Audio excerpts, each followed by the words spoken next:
Well, hello again, Brian Brucker here. I'm standing in front of the second highest waterfall in New York State. The first one, of course, being Niagara Falls. This one behind me is in downtown Rochester, and it's called the High Falls. It's about 96 feet tall, about 67 feet shorter than Niagara, but it's got its own colorful past.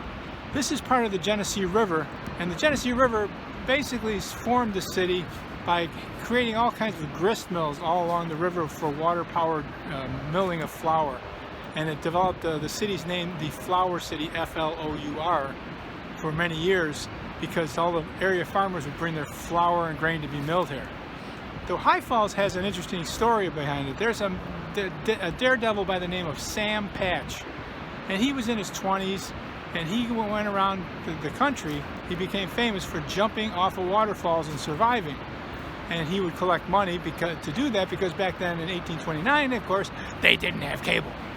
So he came down November 6th of 1829, and he decided to do a daredevil jump off these high falls, off that platform you see off to the right. And he jumped in there. Before he jumped, he had a pet bear cub, which apparently, allegedly, he threw in prior to him jumping, maybe to test the water. But bear cub then jumped out at the base of the jump, and everybody applauded when Sam Patch successfully jumped in and came out unscathed. He was successful with the jump. However, the November 6th gathering didn't make him enough money, so a week later on Friday the 13th, he came back again, and this time he raised the platform to about 125 feet, and he jumped off of that. And by jumping off of that, he went under, and he didn't come up right away. The crowd was stunned because they kept looking for him. Well, he was never found until the following spring when his body washed up upriver in the area of the city of Rochester called Charlotte.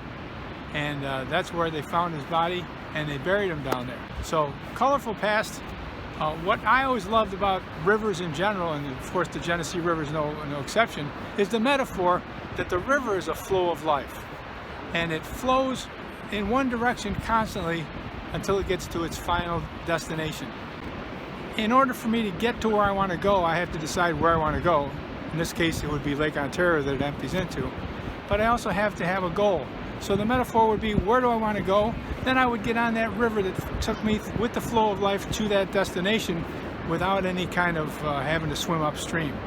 Because whether we like it or not, life is going to continue in that direction.